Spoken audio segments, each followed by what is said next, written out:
The champagne flute slipped from my fingers as the words hit me like a physical blow. "Mom, you're being a burden right now. Can you just step back and let us handle this?" My son Michael's voice carried across the elegant reception hall, silencing conversations at nearby tables. The crystal shattered against the marble floor, much like my heart in that moment. Before we jump back in, tell us where you're tuning in from, and if this story touches you, make sure you're subscribed, because tomorrow I've saved something extra special for you. I had spent 18 months planning this wedding. 18 months of early morning vendor meetings, late-night Pinterest boards, and maxed-out credit cards to give Michael and his fiancée Sarah the fairy-tale wedding they'd dreamed of. The venue alone had cost more than I'd spent on my own house down payment 30 years ago, but seeing the joy on my son's face when he first walked through the crystal ballroom at Riverside Manor had made every sacrifice worthwhile.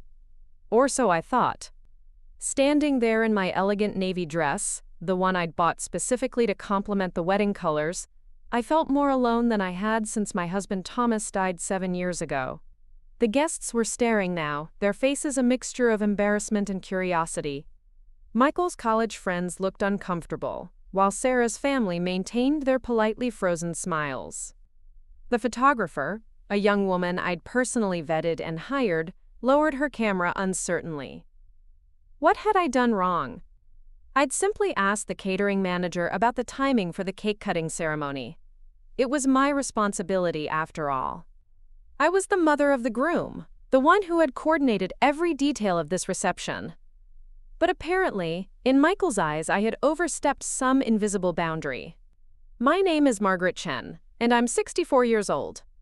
For the past 7 years, since losing my beloved Thomas to cancer, I've poured every ounce of my energy into being the best mother and grandmother I could be. When Michael graduated from business school, I was there cheering in the front row. When he started his financial consulting firm, I was his first investor, writing a check for $50,000 from Thomas's life insurance policy. When he bought his first house, I spent 3 weekends helping him paint and organize. When he met Sarah, I welcomed her into our family with open arms and an open heart. I thought we were close. I thought I mattered. The evening had started so beautifully.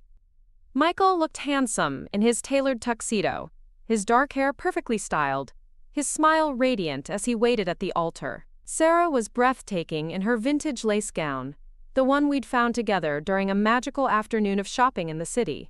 I'd held her hand as she cried happy tears in the boutique, telling me how grateful she was to have me as a second mother.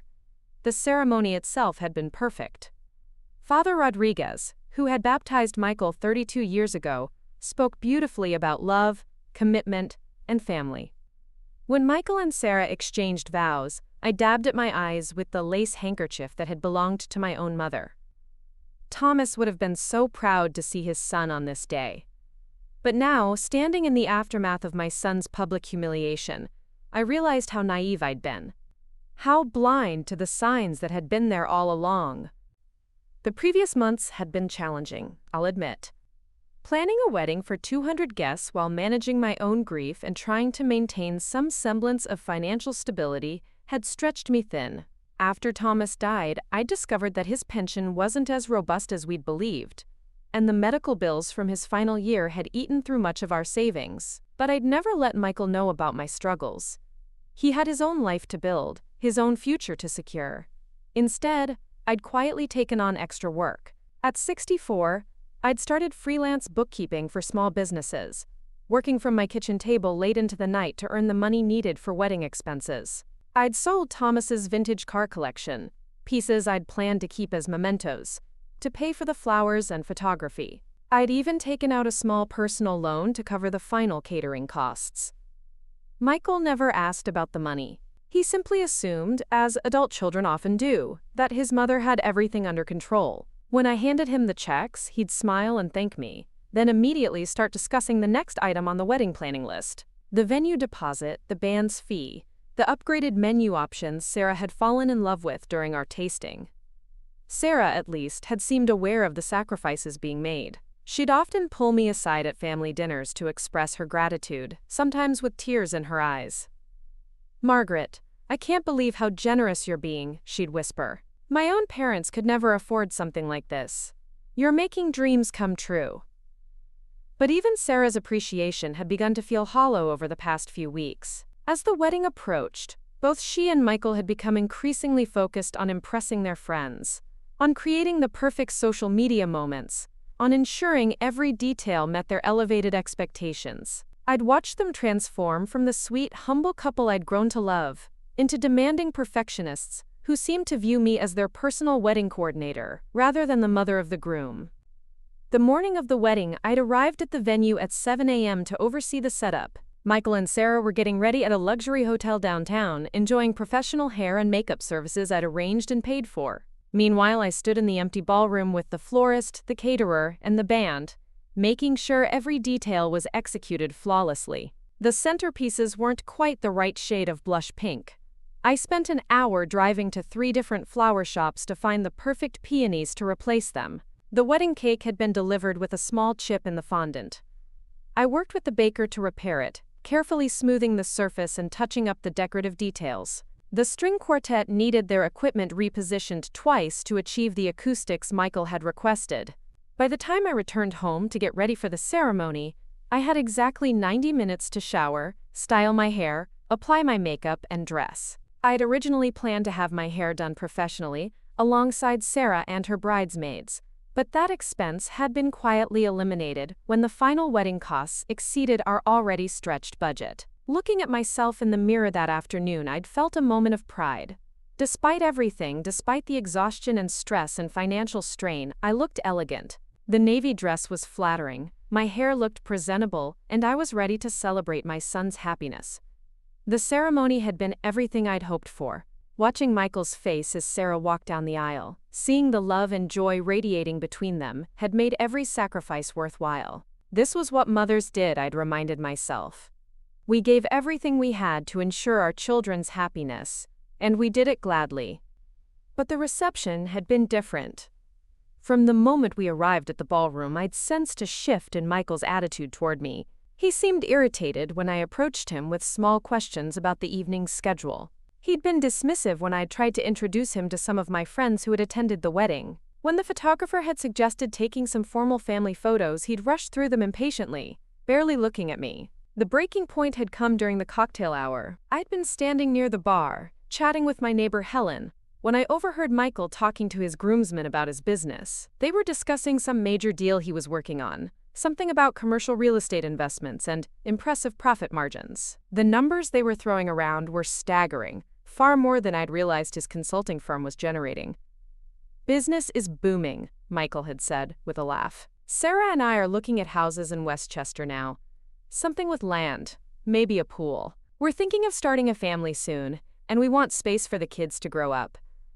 I'd felt a warm glow of pride hearing him talk about his success and his plans for the future. My son was thriving, building the life he'd always dreamed of. The sacrifices I'd made for this wedding seemed even more worthwhile, knowing he was in such a strong position to provide for his new family. But then one of his college friends had made a comment that stopped me cold. "Must be nice having family money to fall back on," the friend had said with a knowing smile. "Starting a business is so much easier when you don't have to worry about initial capital." Michael had laughed again, but there was something uncomfortable in his expression. "Well, you know how it is. Sometimes you have to be creative about funding sources. Family can be useful, especially when they don't really understand the business world." The conversation had moved on to other topics, but I'd remained frozen by the bar, processing what I'd just heard. Family money? I'd given Michael $50,000 when he started his firm, but that had been years ago. What other family money was he referring to? And what did he mean about family not understanding the business world? I tried to push the conversation out of my mind, focusing instead on the evening's festivities. The dinner had been delicious, the speeches had been heartfelt, and the dancing had been joyful. I danced with Michael during the traditional mother-son dance, swaying to "What a Wonderful World," and feeling, for a few precious minutes, like everything was perfect between us. But then came the moment that changed everything. The cake-cutting ceremony was scheduled for 9:30, just before the band transitioned from dinner music to dancing music. As the evening's coordinator, I'd been keeping an eye on the timeline, making sure everything stayed on schedule. When 9:30 came and went with no sign of preparation for the cake ceremony, I'd approached the catering manager to inquire about the delay. It was a simple question, asked quietly and professionally. I wasn't demanding or rude. I was simply trying to ensure that the evening proceeded according to the carefully planned schedule that Michael and Sarah had approved weeks earlier. Preparing and narrating this story took us a lot of time, so if you are enjoying it, subscribe to our channel. It means a lot to us. Now back to the story. But somehow, this simple act of coordination had triggered Michael's explosive response.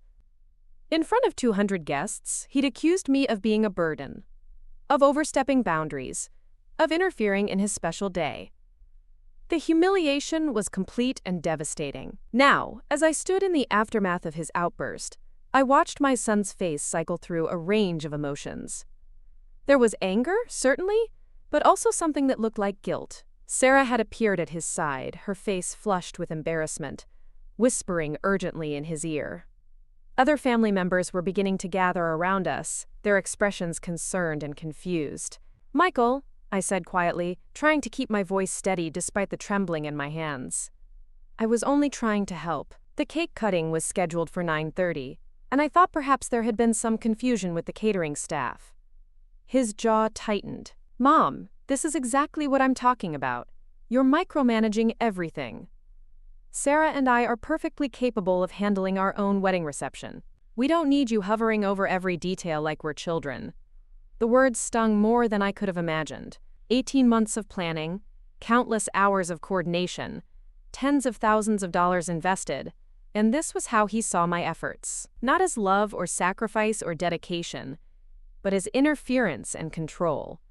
"I'm sorry," I whispered, though I wasn't entirely sure what I was apologizing for. "I'll step back." "Thank you," Michael said, his tone clipped and formal. He turned away from me, effectively dismissing me from my own son's wedding reception. I spent the rest of the evening sitting at a corner table with Helen, watching from a distance as Michael and Sarah celebrated with their friends. The cake was eventually cut, about an hour later than scheduled, but no one seemed to notice or care about the delay. The dancing continued until midnight, with the band playing all of Michael's favorite songs. The photographer captured hundreds of beautiful moments that would become treasured memories for the happy couple. But I wasn't in any of those photographs. After Michael's public rebuke, I'd become invisible at my own son's wedding. The drive home that night was the longest 20 minutes of my life. I sat in my car in the driveway for nearly an hour, unable to summon the energy to walk into the empty house where Thomas and I had raised Michael, where we'd celebrated his achievements and comforted him through his disappointments, where I'd spent the past 18 months planning the wedding that had just ended in humiliation. When I finally went inside, I poured myself a glass of wine and sat at the kitchen table where I'd done so much of the wedding coordination work. The binders full of vendor contracts and timeline schedules were still spread across the surface, evidence of the massive undertaking I'd just completed. The final invoice from the caterer was paper-clipped to the front of the main binder, showing a balance due of $1,200 that I'd need to pay from my already strained checking account. I opened my laptop and began going through the wedding expenses, adding up the total cost for the first time. The number that appeared on my spreadsheet made my stomach lurch. $87,000. I had spent $87,000 on my son's wedding. The venue rental had been $30,000. The catering had been $28,000. The flowers had been $8,000. The photography had been $6,000. The band had been $5,000. And there were dozens of smaller expenses. The wedding favors, the transportation, the rehearsal dinner, the bridal shower I'd hosted, the engagement party, the countless deposits and fees and upgrades that had seemed reasonable when considered individually, but had accumulated into a crushing financial burden. $87,000. More than I'd made in freelance income over the past 2 years. More than remained in my savings account after Thomas's medical expenses. More than the value of my car. More than I'd spent on any single purchase in my entire life, except for the house itself. I had bankrupted myself for my son's wedding, and he had called me a burden. The wine glass slipped from my numb fingers, adding another broken crystal to my day's tally of losses. As I cleaned up the mess, I found myself thinking about Michael's conversation with his groomsmen, about family money and creative funding sources. What had he meant by that? What family money was he referring to?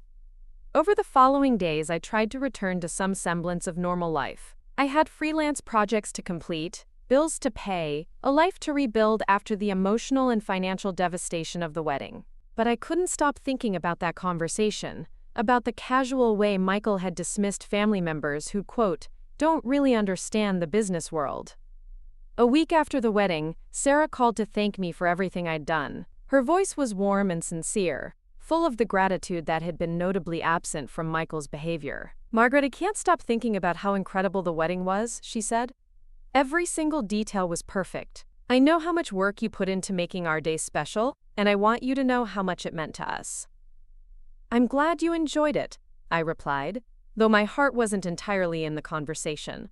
The hurt from Michael's public humiliation was still too fresh, too raw. Michael feels terrible about what happened during the reception, Sarah continued. He was just stressed, you know, all the pressure of the day, wanting everything to be perfect. He didn't mean to snap at you like that. I waited for her to say that Michael would be calling to apologize himself, but that offer never came. Apparently, Sarah's phone call was meant to serve as his apology by proxy. Is he happy? I asked finally. Are you both happy? We're so happy, Sarah said, and I could hear the smile in her voice. The honeymoon was amazing, and we're already talking about starting to look for a house. Michael's business is doing so well that we think we can afford something really nice. There it was again, the reference to Michael's thriving business. After we hung up, I found myself wondering about the details of his success. When he'd first started his consulting firm 5 years ago, he'd struggled to find clients. I remembered him calling me in frustration after particularly difficult weeks, worried about making rent on his small office space, concerned about the slow growth of his client base. But somewhere along the way, things had changed dramatically. His confidence had grown, his lifestyle had improved, and his income had apparently reached levels that allowed him to consider expensive houses and plan for immediate family expansion. The transformation had been gradual enough that I hadn't questioned it, simply assuming that his hard work and business acumen had finally paid off. Now, though, I found myself curious about the specifics of his success story. What kind of consulting work was generating such impressive profits? Who were his clients? What services was he providing that had transformed him from a struggling startup founder into someone who could casually discuss commercial real estate investments with his groomsmen? 2 weeks after the wedding, I received a call that would change everything. Mrs. Chen, this is Detective Rodriguez from the Financial Crimes Unit of the Metropolitan Police Department. I'm calling because your name has come up in connection with an ongoing investigation, and I was hoping you might be able to answer some questions for us. My blood turned to ice. An investigation? What kind of investigation? We're looking into some irregularities in business loans and financial consulting practices. Specifically, we've discovered some documentation that lists you as a cosigner and financial guarantor for several substantial business loans.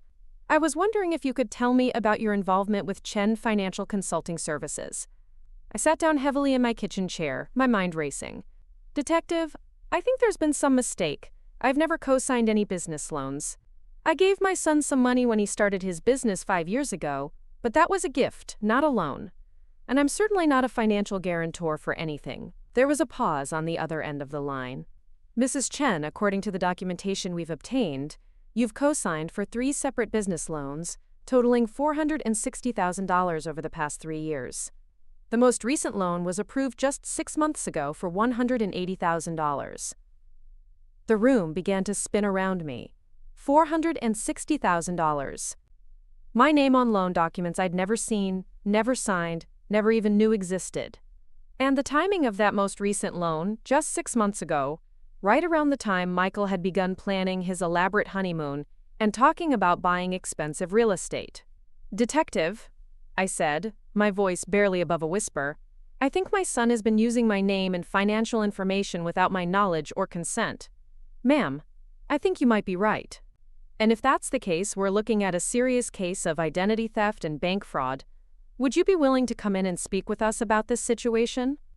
I made the appointment for the following morning, then spent the rest of the day in a state of numb shock.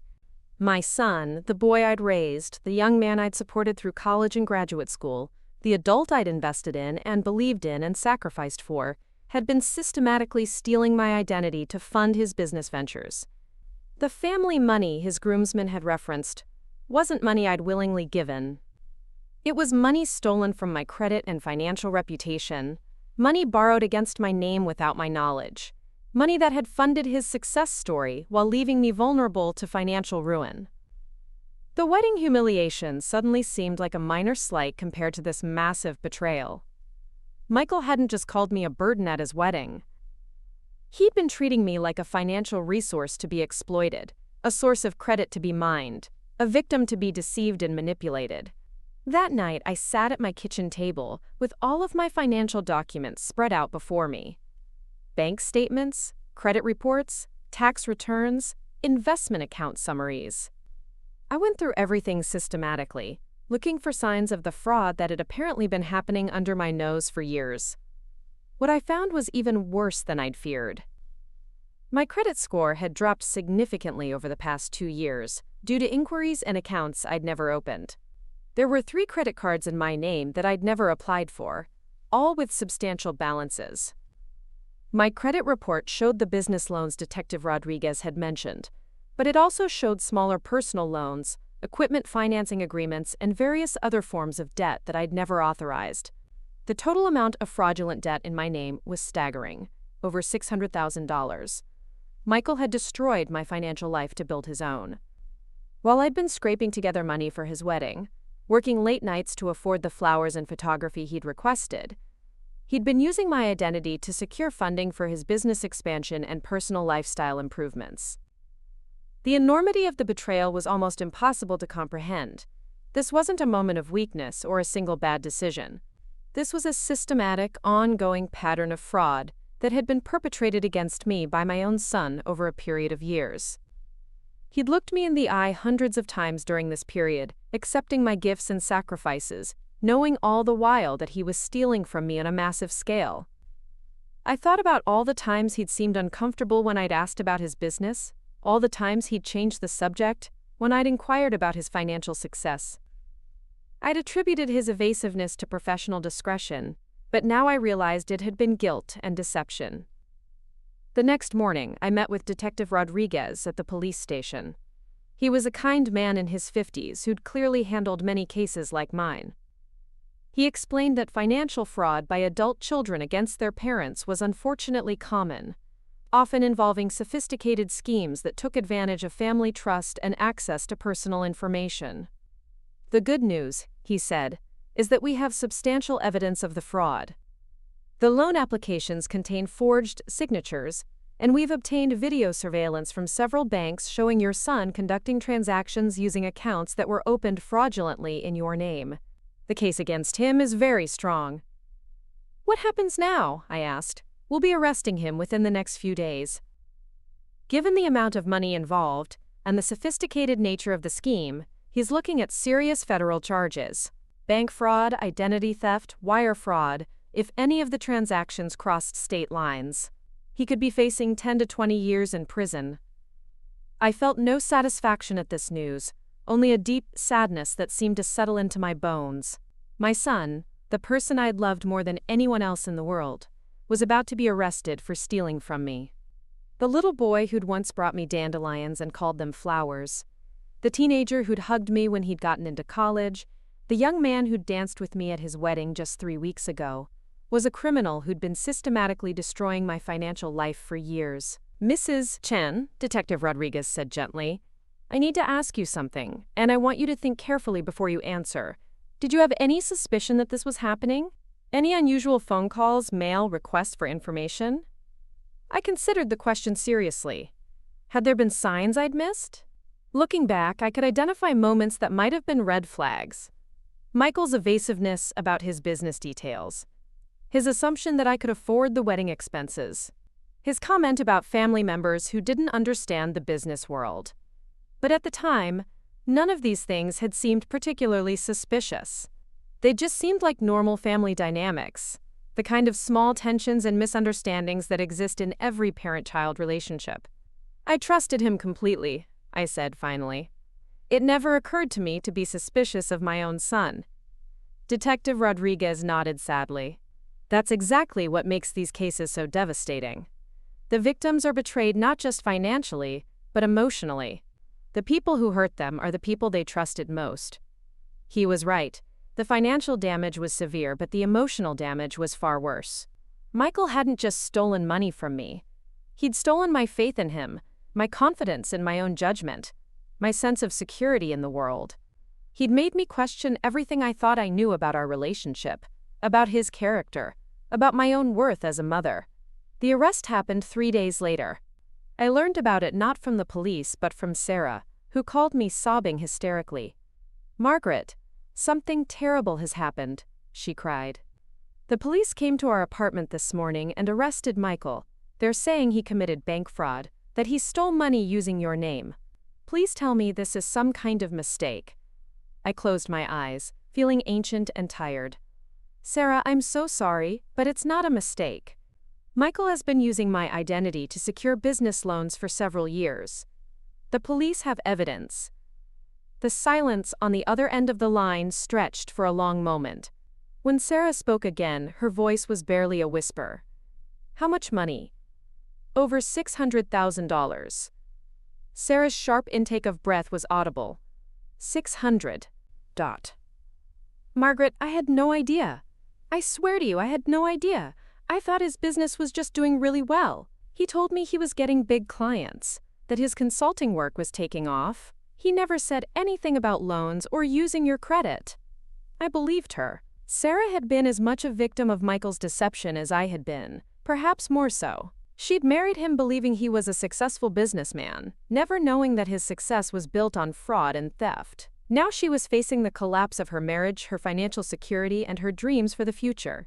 "What am I supposed to do?" she asked through her tears. "We just got married. We were talking about buying a house, starting a family. How could he do this to us? How could he do this to you?" I didn't have answers for her. I was still trying to process the scope of Michael's betrayal myself, still trying to understand how the son I'd raised and loved had become capable of such systematic deception. Over the following weeks, the full extent of Michael's fraud became clear. The police investigation revealed that he'd been using my personal information to open credit accounts, secure business loans, and even establish entire fake companies in my name. He'd forged my signature on dozens of documents, used my social security number to establish credit profiles, and even opened a post office box where fraudulent mail could be sent without my knowledge. The money had been used to fund his lifestyle and business operations. The expensive apartment he shared with Sarah, the luxury car he drove, the elaborate honeymoon they'd taken to Europe, the business equipment and office space that had allowed him to present himself as a successful consultant. Even the engagement ring he'd given Sarah had been purchased with stolen money. My financial advisor, a woman named Patricia whom I'd worked with since Thomas's death, was horrified when I explained the situation to her. "Margaret, this is going to take years to untangle," she said, reviewing the fraudulent accounts and loans.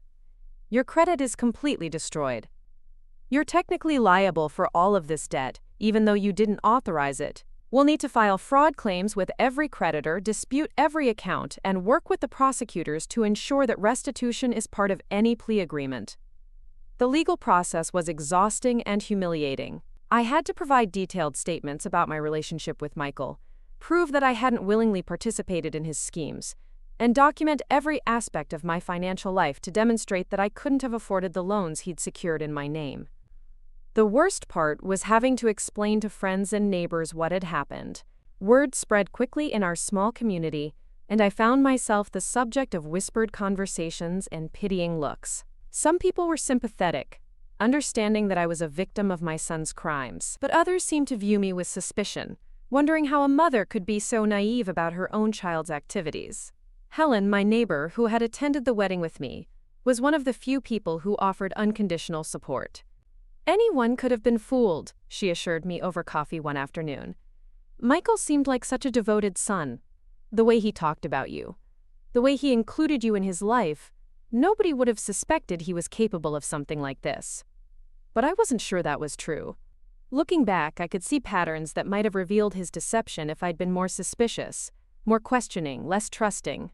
The times he'd insisted on helping me with my finances, the occasions when he'd asked detailed questions about my credit score and investment accounts, the way he'd discouraged me from checking my credit report regularly, saying it was unnecessary for someone my age. He'd been gathering information and establishing access systematically, preparing for the fraud that would fund his successful lifestyle. And I'd helped him do it by trusting him completely. The preliminary hearing was scheduled for 2 months after his arrest.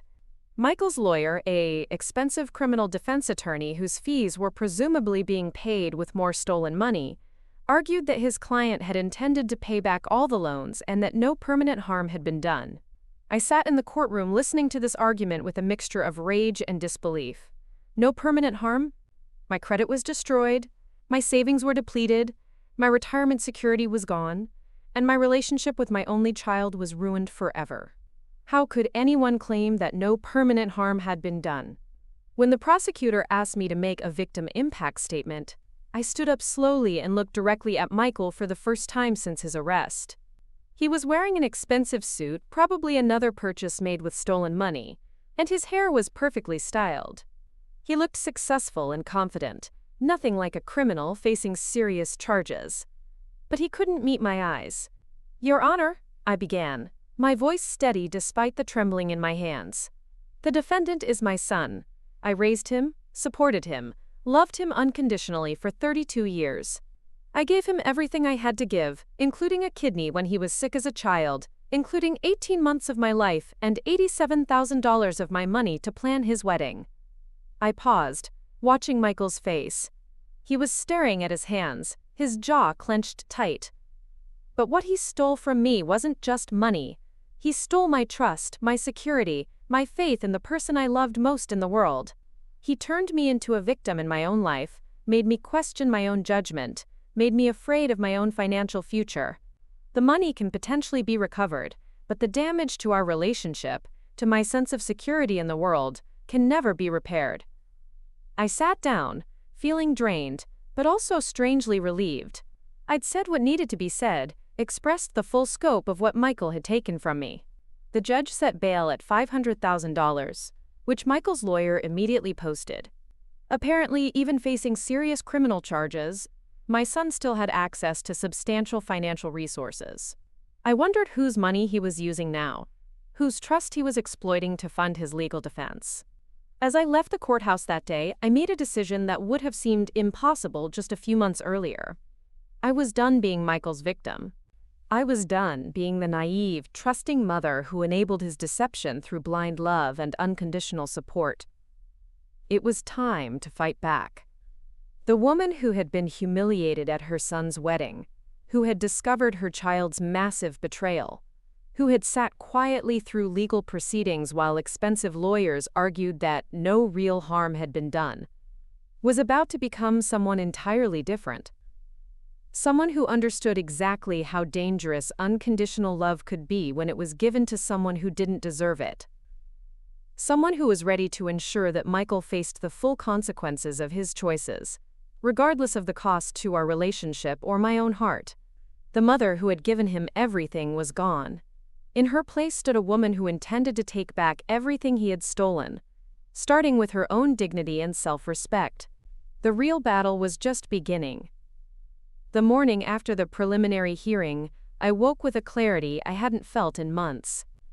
The fog of shock and grief that had clouded my thinking since discovering Michael's betrayal had finally lifted, replaced by something harder and more focused. I made coffee in the kitchen where I'd once planned his wedding, but instead of dwelling on painful memories, I opened my laptop and began making lists. I needed allies. I needed information. And I needed a strategy that would ensure Michael faced consequences not just from the legal system, but from everyone whose opinion had ever mattered to him. My first call was to Patricia, my financial advisor, but this time I wasn't calling as a victim seeking help. I was calling as someone ready to take control of her situation. "Patricia, I need you to do something for me," I said without preamble. "I want you to compile a complete financial analysis of the damage Michael has done. Every fraudulent account, every stolen dollar, every point my credit score has dropped. I want documentation that shows exactly what this has cost me, not just in money but in lost opportunities, higher interest rates, damaged creditworthiness, everything." Patricia's voice was cautious. "Margaret, we've already provided most of that information to the prosecutors. What are you planning?" I'm planning to make sure everyone understands the full scope of what Michael did. His friends, his professional contacts, his clients. People need to know who they're really dealing with. There was a pause. Margaret, you need to be careful about making accusations publicly. Michael's attorney could claim defamation, especially while the case is still pending. I smiled grimly. I'm not planning to make accusations, Patricia. I'm planning to share facts. Documented, verifiable facts that are part of the public court record. There's no defamation in telling the truth. After hanging up with Patricia, I turned my attention to researching Michael's business connections. His consulting firm's website listed several prominent clients, and his LinkedIn profile showed an extensive network of professional contacts. If Michael had built his reputation on stolen money, then his entire professional network deserved to know the truth about their colleague. I started with his business partner, David Chen. No relation despite the shared surname. David was a legitimate financial consultant who had joined Michael's firm 2 years earlier, bringing his own client base and expertise. According to the company website, David specialized in retirement planning and estate management, while Michael focused on business consulting and investment strategies. I wondered how much David knew about the source of Michael's capital and success. Had he been complicit in the fraud, or was he another victim of Michael's deception? I crafted a careful email to David, identifying myself as Michael's mother and explaining that I had information about the firm's financial practices that he might find concerning. I suggested we meet for coffee to discuss some irregularities that had come to my attention. David responded within hours, agreeing to meet that afternoon at a downtown cafe. His tone was professional but curious, and I sensed that he might already have suspicions about his business partner. When I arrived at the cafe, I found David waiting at a corner table, looking nervous and slightly confused.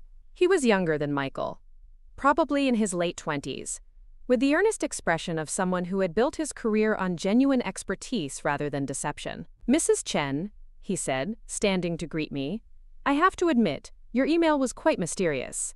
Is everything all right with Michael? He's been distracted lately, and there have been some unusual situations with client accounts that I've been trying to understand." I sat down across from him, noting his mention of unusual situations. "David, what I'm about to tell you is going to be difficult to hear, but you need to know the truth about your business partner."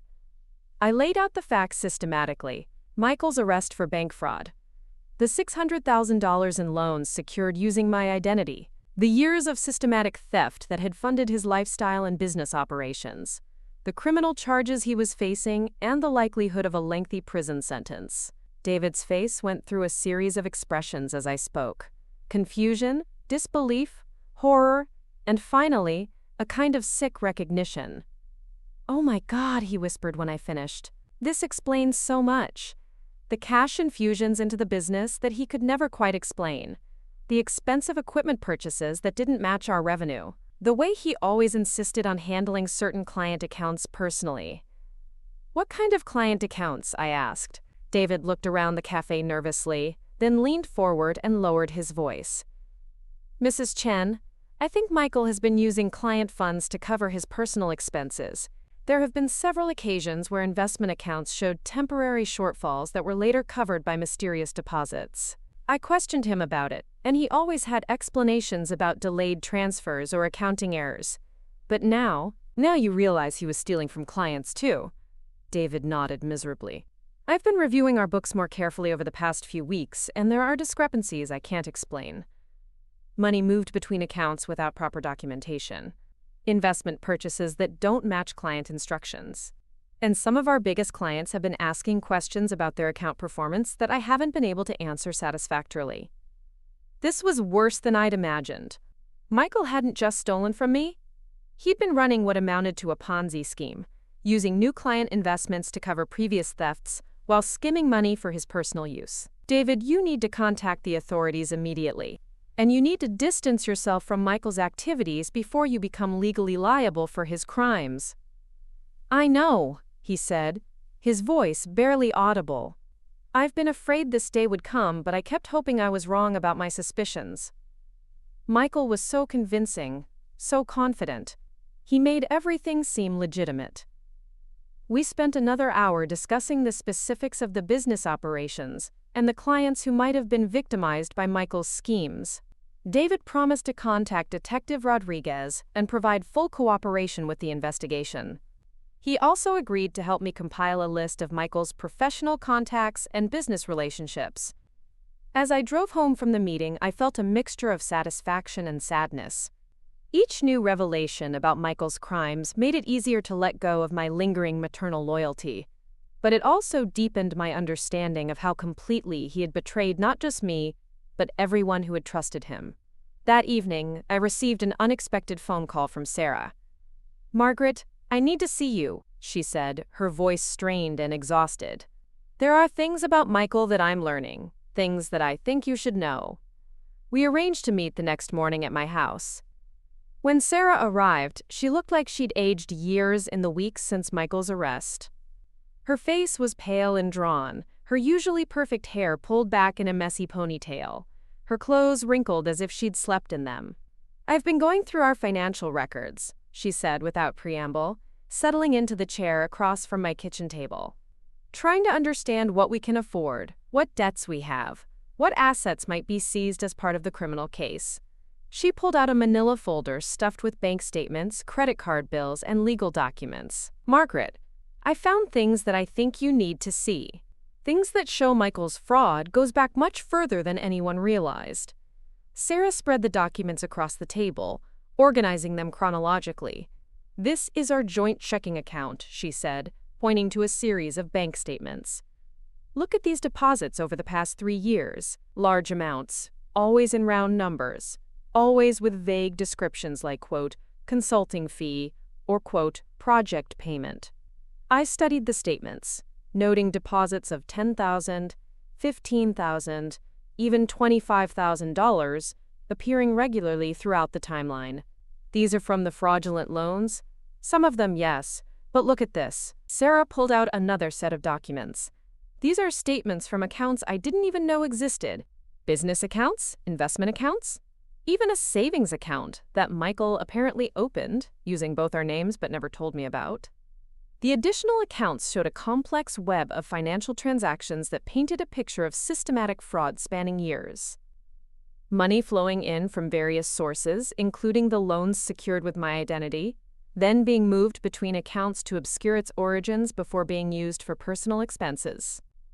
"Sarah, where did you find these documents? Shouldn't Michael's attorney have advised you not to share this information?" Sarah's laugh was bitter. "Michael's attorney represents Michael, not me. In fact, he suggested that I might want to hire my own attorney to protect my interests. Apparently, when someone commits financial crimes using joint accounts and shared assets, the spouse can be held liable even if they weren't aware of the criminal activity." This revelation hit me like a physical blow. Sarah wasn't just another victim of Michael's deception. She was potentially facing legal and financial consequences for crimes she hadn't committed or even known about. "What are you going to do?" I asked. "I'm filing for divorce," she said quietly. "My attorney says it's the only way to protect myself from being held responsible for debts and crimes I had nothing to do with. And Margaret, there's something else you need to know." She pulled out one final document, a life insurance policy application that made my blood run cold. It was a $2 million policy on my life, with Michael listed as the beneficiary, dated just 6 months before his arrest. "He tried to take out life insurance on you," Sarah said, her voice barely above a whisper. "The application was rejected because you hadn't signed the medical release forms, but Margaret, he tried to insure your life for $2 million while he was actively destroying your financial security." The implications were terrifying. How far would Michael have gone to solve his financial problems? If the insurance application had been approved, would I have found myself in dangerous situations? Would my son have considered murdering me to cover his debts and fund his lifestyle? "Sarah, you need to give this information to the police immediately. This shows premeditation, planning beyond the fraud charges. They need to know that Michael was considering me as more than just a source of credit. He was considering me as a potential source of insurance money." Sarah nodded, tears streaming down her face. "I loved him, Margaret. I really believed I was marrying a good man, someone successful and honest and kind. How could I have been so wrong about someone I shared a bed with?" I reached across the table and took her hand. We were both wrong about him, Sarah. The difference is that you can walk away and rebuild your life. I have to live with the knowledge that I raised him, that somewhere along the way, the child I loved became capable of this level of deception and cruelty. After Sarah left, I sat alone in my kitchen, staring at the life insurance documents. The application contained detailed financial information about my assets, my health, my age, and lifestyle. Michael had researched my insurability as thoroughly as he'd researched my creditworthiness, looking for ways to monetize my existence even beyond what he'd already stolen. The boy who had once climbed into my bed during thunderstorms, who had cried in my arms when his father left, who had hugged me tightly after his kidney transplant surgery, had grown into a man who saw me as nothing more than a financial resource to be exploited until death. That night, I called Detective Rodriguez to report the additional evidence Sarah had provided. He was particularly interested in the life insurance application, agreeing that it suggested a level of premeditation that could result in additional charges. Mrs. Chen, I have to ask you this, and I want you to think carefully about your answer. Since discovering your son's crimes, have you felt physically threatened by him in any way? Any unusual phone calls, unexpected visits, anything that made you feel unsafe? I considered the question seriously. Michael had made no direct threats, but there had been something unsettling about his behavior since his arrest. The few times I'd seen him in court, his expression had been cold and calculating rather than remorseful. He'd looked at me not with shame or regret, but with what seemed like resentment, as if I were somehow responsible for his legal troubles. Not threatened exactly, I said finally, but I don't think he sees me as his mother anymore. I think he sees me as the person who's causing problems for him. I'd recommend taking some precautions, Detective Rodriguez said. Change your locks, maybe install a security system. Let your neighbors know about the situation so they can keep an eye out for unusual activity. Men facing serious prison time sometimes make desperate decisions. The next morning, I had new locks installed and arranged for a security system to be activated within the week. I also called Helen and several other neighbors to explain the situation and asked them to be alert for any sign of Michael around my property. These precautions felt surreal, taking steps to protect myself from my own son. But the life insurance application had made it clear that Michael's view of our relationship had become purely transactional. I was no longer his mother. I was a problem to be solved. With my immediate safety addressed, I turned my attention back to documenting the full scope of Michael's professional deception. Using the information David had provided, I began researching each of his major clients, looking for news articles, business filings, or other public information that might reveal whether they too had been victimized by his schemes. What I found was a pattern of troubled businesses and failed investments that suggested Michael's consulting advice had been as fraudulent as his financing methods. 3 of his largest clients had filed for bankruptcy within the past year, despite following his strategic recommendations. 2 others were facing regulatory investigations for accounting irregularities that seemed to coincide with Michael's involvement in their financial planning. I began reaching out to these affected businesses, carefully identifying myself and explaining that I had information about Michael's fraudulent practices that might be relevant to their own situations. Many of the business owners were eager to speak with me, having suspected that something was wrong with Michael's advice but lacking the evidence to prove it. One conversation was particularly revealing. Janet Morrison, the owner of a small manufacturing company that had been one of Michael's earliest clients, agreed to meet me for lunch to discuss her experiences with his consulting services. Mrs. Chen, I have to tell you, I've been suspicious about your son's methods for over a year, she said as we settled into a quiet restaurant booth. He convinced us to make some major equipment purchases and facility expansions that he said would dramatically improve our profitability. Instead, they nearly bankrupted us. Janet pulled out a folder of financial projections and investment recommendations that Michael had provided to her company. Look at these numbers. He projected returns that were completely unrealistic, recommended expenditures that made no sense for our industry, and advised us to take on debt levels that were unsustainable. I studied the documents, noting the confident tone of Michael's written recommendations and the impressive-looking charts and graphs that supported his arguments. To someone without extensive financial expertise, his advice would have seemed sophisticated and professional. But here's the thing, Janet continued. When I started questioning some of his assumptions, asking for more detailed explanations of his projections, he became evasive and defensive. He started telling us that our concerns showed we didn't understand modern business practices, that we needed to trust his expertise if we wanted to succeed. This sounded familiar. Michael had used similar language when dismissing my questions about his business success, suggesting that family members didn't understand the complexities of the financial world. Janet, did you ever suspect that Michael might be profiting from the investments he recommended? Her expression darkened. More than suspect. I discovered that several of the equipment suppliers he recommended were paying him substantial commissions for referrals. He was essentially steering us toward vendors who gave him kickbacks, regardless of whether their products were the best fit for our needs.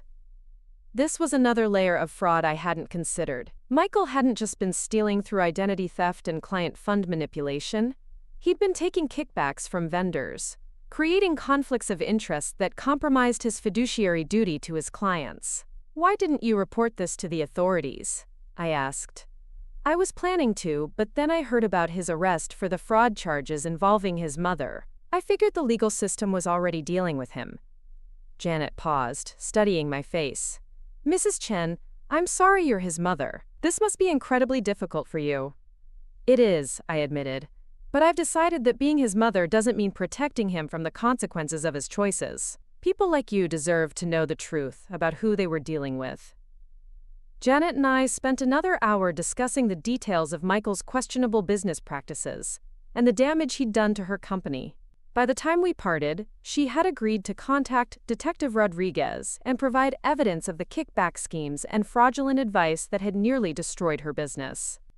Over the following weeks, I had similar conversations with 6 other business owners who had been clients of Michael's consulting firm. Each revealed new aspects of his fraudulent practices: inflated expense reports, unauthorized use of client credit for personal purchases, investment advice that seemed designed to benefit Michael rather than his clients, and consistently optimistic projections that bore no relationship to realistic business outcomes. The picture that emerged was of a man who had built his entire professional identity on deception and exploitation. Michael wasn't just a son who had stolen from his mother. He was a predator who had systematically victimized anyone who trusted him with their financial security. Armed with this information, I began the next phase of my campaign, ensuring that Michael's professional reputation was destroyed as thoroughly as he had destroyed my financial security. I started by writing detailed reviews on professional networking sites, carefully documenting Michael's fraudulent practices and their impact on his clients. I made sure to stick to verifiable facts and avoid emotional language that could be dismissed as vindictive.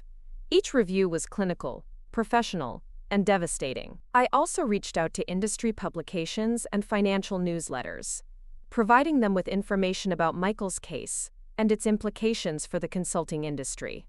Several publications were interested in writing articles about the dangers of financial fraud in small business consulting, using Michael's case as a cautionary example.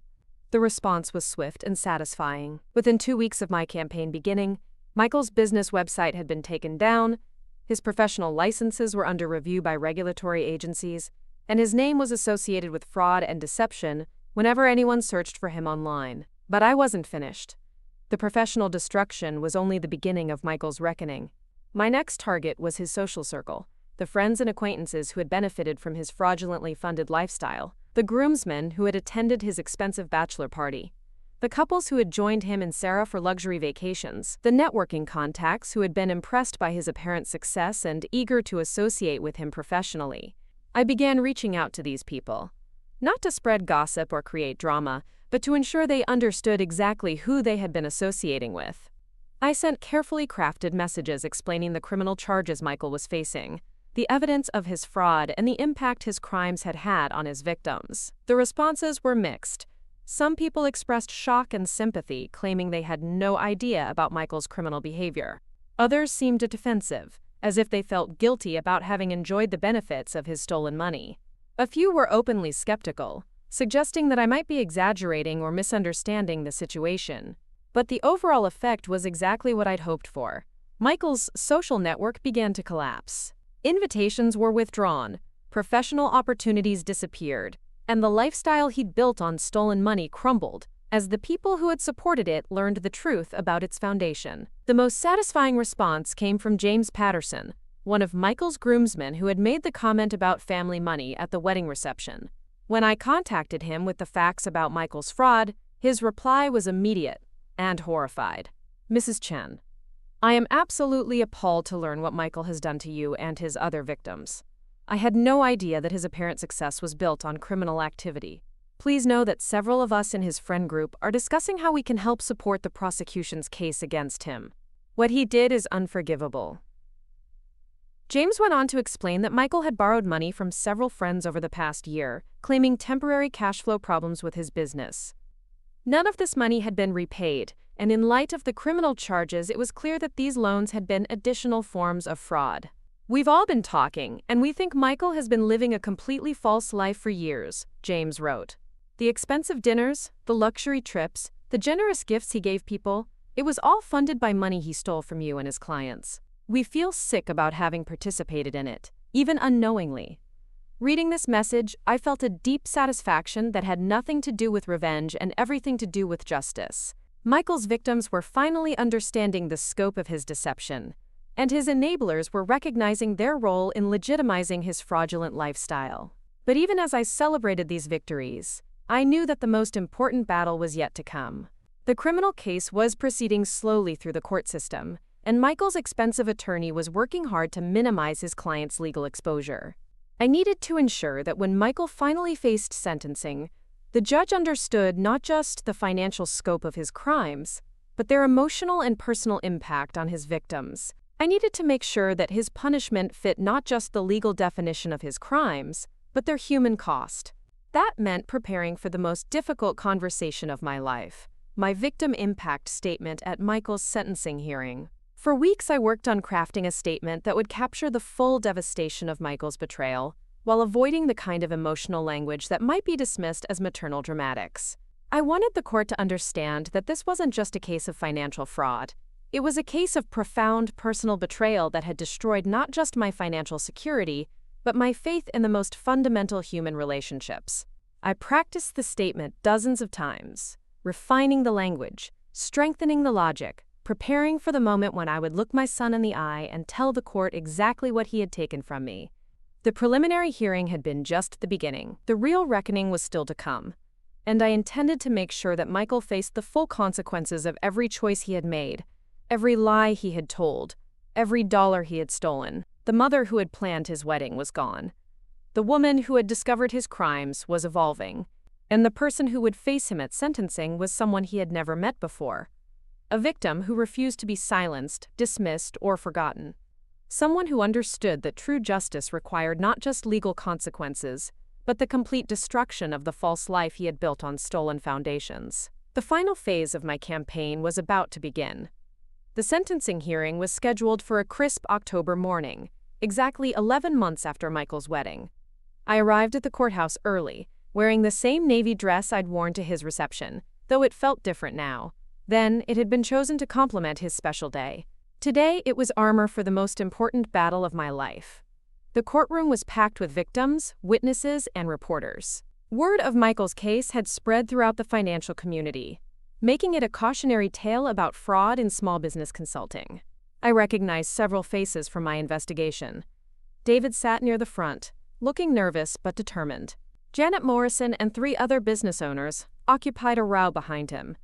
Even James Patterson and 2 of Michael's former groomsmen had come to show support for the prosecution. Sarah was notably absent. Her divorce had been finalized the week before, and she'd moved across the country to start fresh with her mother. We'd spoken one final time before she left, a conversation that was both heartbreaking and healing. "Margaret, I want you to know that I never stopped loving you like a mother," she'd said through tears. "What Michael did to you, to all of us, it doesn't change the relationship we built. You gave me the most beautiful wedding day, and I'll always treasure that memory, even if everything else about that time is tainted now." I'd hugged her tightly, this young woman who had become another casualty of my son's crimes. "Sarah, you're going to build a wonderful life for yourself. You're strong and good and honest, and you deserve all the happiness in the world." Now, sitting in the courtroom waiting for Michael to be brought in, I thought about all the lives he'd damaged and all the relationships he'd destroyed. The financial costs could eventually be calculated and possibly recovered, but the human costs would echo for years. When the bailiff announced the judge's entrance, everyone rose. Judge Patricia Williams was a stern woman in her 60s with silver hair and piercing blue eyes. She'd been on the bench for 20 years and had a reputation for thoughtful but firm sentencing, especially in cases involving financial crimes against vulnerable populations. Michael entered from a side door, flanked by his attorney and a court officer. Prison had changed him.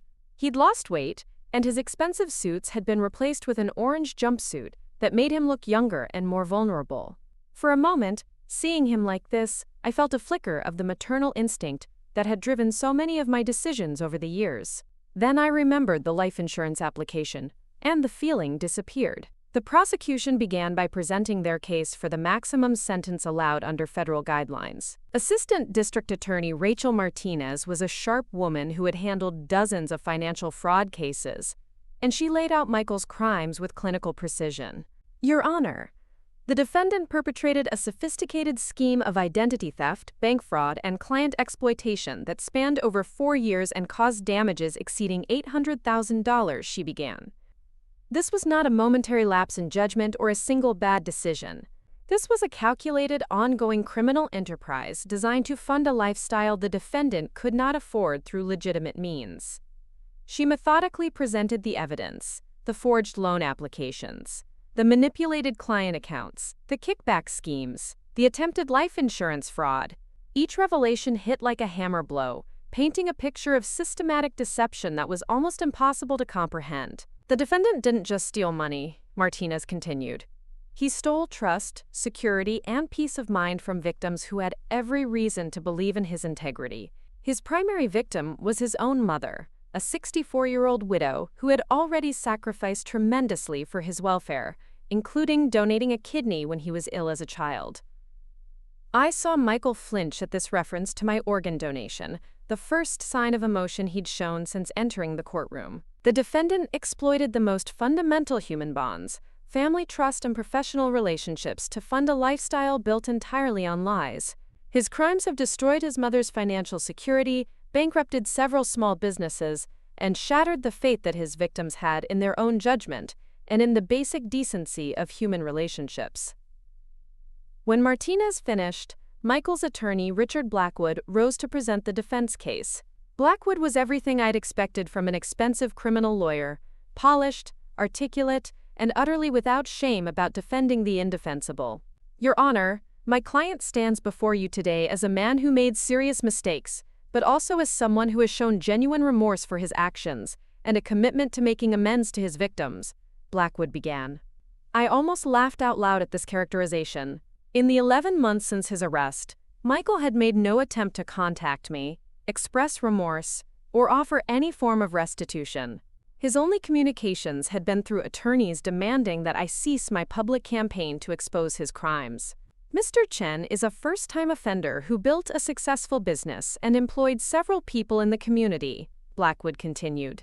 While his methods of financing that business were clearly inappropriate and illegal, his intent was always to repay the money and make his victims whole. This was not a case of someone seeking to enrich himself at others' expense, but rather a case of poor judgment and desperation, leading to increasingly bad decisions.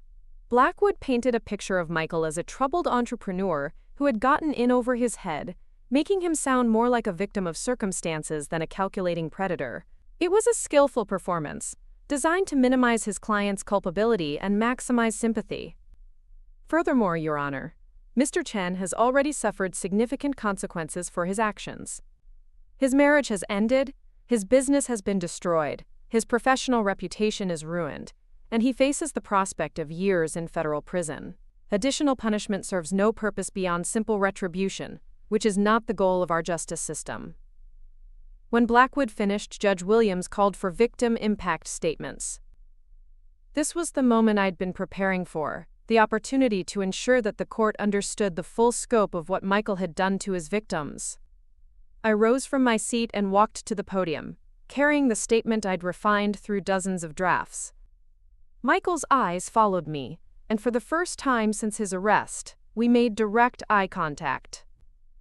What I saw there wasn't remorse or shame, but something that looked like resentment, as if he blamed me for his current predicament. "Your Honor, my name is Margaret Chen, and I am the defendant's mother," I began, my voice steady despite the magnitude of the moment. For 64 years, I believed that the most important thing in life was family loyalty. I believed that unconditional love and unwavering support were the greatest gifts a parent could give a child.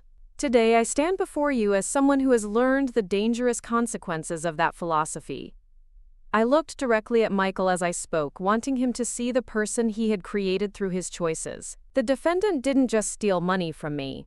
He stole my identity, my security, my trust in my own judgment, and my faith in the most fundamental human relationships. He took the love I had given him freely for 32 years and weaponized it against me, using my maternal devotion as a cover for criminal activity that spanned years.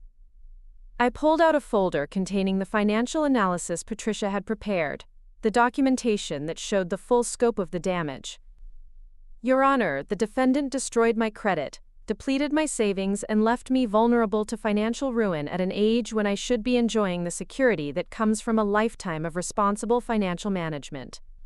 But more than that, he destroyed my ability to trust my own instincts about people, my confidence in my own judgment, and my faith that the person I loved most in the world was capable of basic human decency." I paused, letting the weight of these words settle in the courtroom. At his wedding reception, which I had spent 18 months planning and $87,000 funding, the defendant called me a burden. At the time, I thought it was stress, perhaps a momentary lapse brought on by the pressure of the day. Now I understand it was the truth. To him, I had become nothing more than a financial resource to be exploited, a source of credit to be mined until it was exhausted. Michael's face had gone pale, but his expression remained defiant rather than remorseful. "Your Honor, the defendant's attorney suggests that his client deserves leniency because this was poor judgment, rather than malicious intent. I would argue that attempting to take out a $2 million life insurance policy on your victim, while actively destroying their financial security, suggests a level of premeditation that goes far beyond poor judgment." I saw Judge Williams make a note at this reference to the insurance application, which had become a key piece of evidence in establishing Michael's intent and the potential danger he posed. The defendant has shown no remorse, made no effort to make amends, and demonstrated no understanding of the devastation he has caused. His only concern has been minimizing his own legal exposure and protecting his own interests. Even now, facing the consequences of his choices, he looks at me not with shame or regret, but with resentment, as if I am somehow responsible for his predicament. I folded my statement and looked directly at Judge Williams. "Your Honor, I ask not for vengeance, but for justice. Justice for me, for his other victims, and for the community that needs to be protected from predators who exploit the most sacred bonds of trust to fund their criminal enterprises." The defendant chose to build his life on a foundation of lies and theft. I ask that he face the full consequences of that choice. When I returned to my seat, the courtroom was silent except for the quiet sound of several people crying. I felt drained, but also strangely liberated, as if I'd finally said everything that needed to be said. David testified next, describing how Michael's fraud had damaged his own reputation and left him facing potential legal consequences for crimes he hadn't committed. His voice shook as he explained how he'd been forced to close his legitimate consulting practice and start over in a different city, his professional credentials tainted by association with Michael's crimes. Janet Morrison followed, detailing how Michael's fraudulent advice had nearly bankrupted her manufacturing company and cost 12 people their jobs. Her testimony was particularly powerful because it showed how Michael's crimes had rippled outward, affecting not just his direct victims, but their employees and families as well. 3 other business owners gave similar accounts, each describing how Michael's deception had cost them money, damaged their businesses, and shattered their trust in professional advisors. By the time they finished, the cumulative weight of testimony painted a picture of devastation that extended far beyond simple financial fraud. When the victim statements concluded, Judge Williams called for a brief recess. I remained in my seat, feeling emotionally drained but grimly satisfied. I'd said what needed to be said, presented the evidence that needed to be heard, and ensured that the court understood the full scope of Michael's crimes. When court reconvened, Judge Williams delivered her sentencing decision with the gravity and precision I'd hoped for. Mr. Chen, you stand convicted of multiple counts of bank fraud, identity theft, wire fraud, and conspiracy. These crimes were not momentary lapses in judgment, but part of a sophisticated criminal scheme that you perpetrated over a period of years against victims who had every reason to trust you. She paused, reviewing her notes. The court has heard testimony about the devastating impact of your crimes on your victims. You stole not just money, but security, trust, and peace of mind from people who deserved better from someone in whom they had placed their confidence. Particularly egregious is your victimization of your own mother, someone who had already sacrificed tremendously for your welfare and who trusted you completely. Michael remained standing, his face impassive, but I could see tension in his shoulders. The court notes that you have shown no remorse for your actions, made no effort to make restitution to your victims, and demonstrated no understanding of the harm you have caused. Your only concern appears to be minimizing your own legal consequences rather than taking responsibility for your choices. Judge Williams looked directly at Michael. The evidence of your attempted life insurance fraud suggests a level of premeditation and potential danger that elevates these crimes beyond simple financial misconduct. The court cannot ignore the possibility that you were prepared to escalate your criminal activity to even more serious levels. She consulted her sentencing guidelines one final time. Mr. Chen, you are hereby sentenced to 15 years in federal prison, followed by 5 years of supervised probation. You are ordered to pay full restitution to your victims in the amount of $847,000, plus interest and penalties. Your assets will be seized and liquidated to begin this restitution process. The sentence was longer than even the prosecution had requested, reflecting Judge Williams' assessment of Michael's lack of remorse and potential danger to the community. Furthermore, she continued, you are permanently barred from working in any capacity involving financial advice, investment management, or access to other people's money. Upon your release, you will be subject to ongoing financial monitoring and reporting requirements. Michael's attorney immediately announced plans to appeal, but I knew that the sentence would likely stand. Judge Williams had been thorough in her analysis and careful in her application of the sentencing guidelines. As the court officers prepared to escort Michael back to prison, he turned to look at me one final time. What I saw in his face was pure hatred, as if he blamed me entirely for his downfall. There was no recognition of his own responsibility, no acceptance of the consequences he'd brought upon himself through his choices. In that moment, any lingering doubt I'd had about my actions disappeared. This wasn't my son looking at me with regret or remorse. This was a criminal angry about being caught, a predator frustrated by his exposure. The boy I'd raised was truly gone, replaced by someone I didn't recognize and couldn't love. After Michael was led away, I was surrounded by reporters wanting my reaction to the sentencing. I gave them a brief statement expressing satisfaction with the court's decision and hoped that it would deter others from committing similar crimes. I avoided emotional language, maintaining the clinical tone that had served me well throughout the legal process. Detective Rodriguez approached me as I prepared to leave the courthouse. Mrs. Chen, I wanted to personally thank you for your cooperation throughout this investigation. Your documentation and witness coordination were crucial to securing this conviction and sentence. Detective, I want to thank you for taking this case seriously and pursuing it thoroughly. Michael's victims deserved justice, and today they got it. He handed me his business card. If you ever need anything, or if you receive any threats or intimidation related to this case, please call me immediately. Men like your son sometimes hold grudges, and 15 years is a long time to nurse resentment. The warning was sobering but not surprising. I'd already taken precautions to protect myself, and I'd continue to be vigilant. But I wasn't going to live in fear of the consequences of seeking justice. Outside the courthouse, I found Janet Morrison waiting for me. Margaret, I wanted to thank you personally for everything you've done. Without your investigation and advocacy, Michael might have gotten away with a much lighter sentence. You've probably saved other people from becoming his victims. We stood together in the autumn sunshine, two women who had survived predation by someone we'd trusted, someone who had used our faith in human decency against us. Janet, we survived this because we refused to be silent, because we demanded accountability, and because we supported each other. That's how justice works when the system functions properly. Over the following weeks, I began the process of rebuilding my financial life. The restitution order meant that Michael's remaining assets would be liquidated and distributed among his victims, though the total amount would cover only a fraction of the damage he'd caused. I would be recovering from his crimes for years, but at least the bleeding had stopped.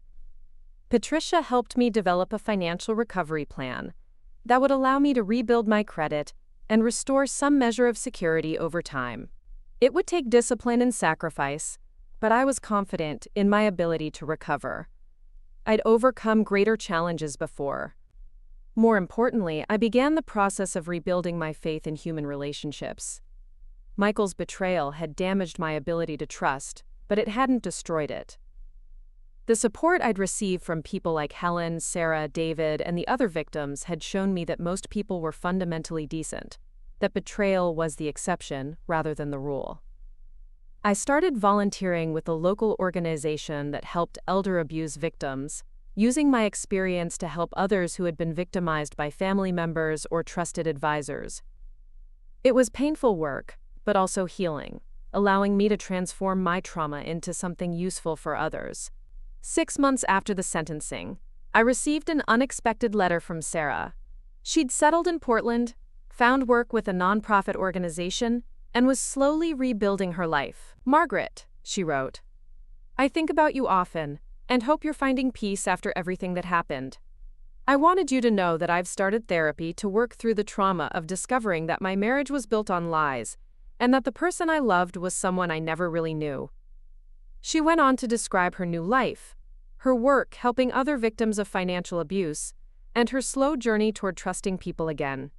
I want you to know that you saved my life by showing me the truth about Michael.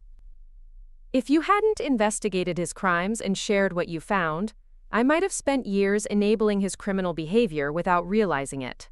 You gave me the chance to escape and start over, and I'll always be grateful for your courage in pursuing the truth. Reading her letter, I felt a deep satisfaction that had nothing to do with revenge and everything to do with protection. By exposing Michael's crimes, I hadn't just secured justice for his existing victims, I'd prevented him from creating new ones. 1 year after the sentencing, I moved from the house where I'd raised Michael to a smaller place across town. The old house held too many memories, both good and bad, and I needed a fresh start in a space that belonged entirely to me.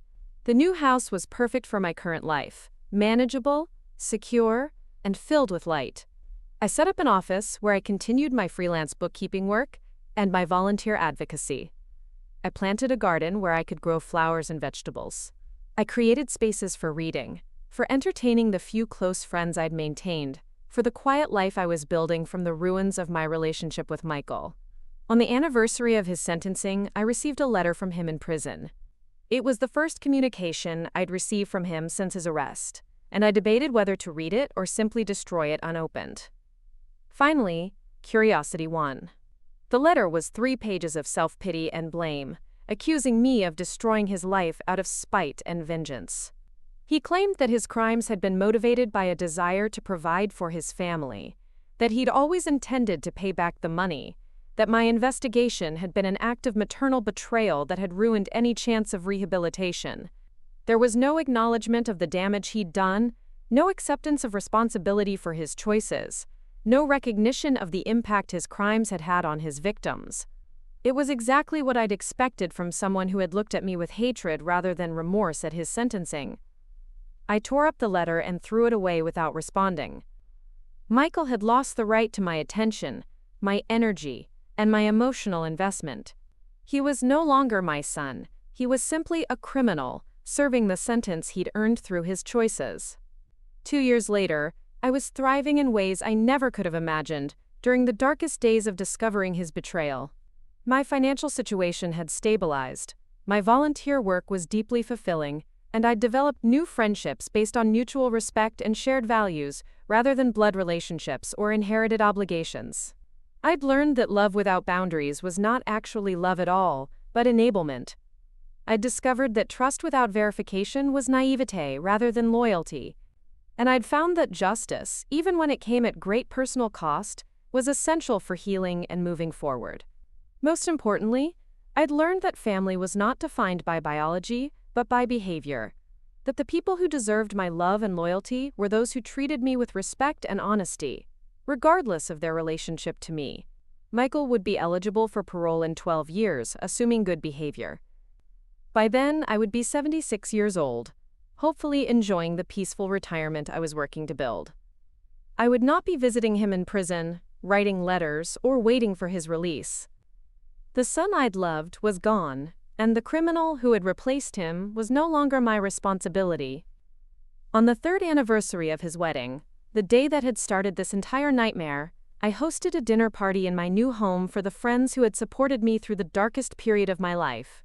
We raised glasses of wine and toasted not to forgiveness or family reconciliation but to survival, justice, and the courage to build new lives from the ashes of betrayal. As I looked around the table at these wonderful people who had chosen to be part of my life, I realized that I was happier and more at peace than I'd been in years. The pain of Michael's betrayal would always be part of my story, but it no longer defined me or limited my possibilities.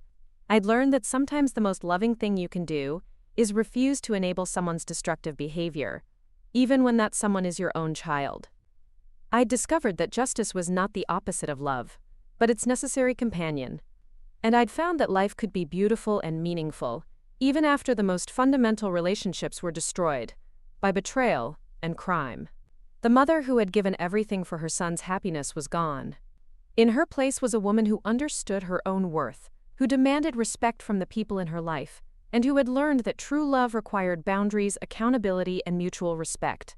It had taken 67 years to learn these lessons, but I'd finally figured out how to build a life based on wisdom rather than blind loyalty.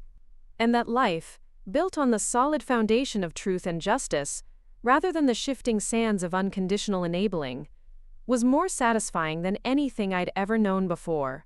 Up next, you've got 2 more standout stories right on your screen. If this one hit the mark, you won't want to pass these up. Just click and check them out.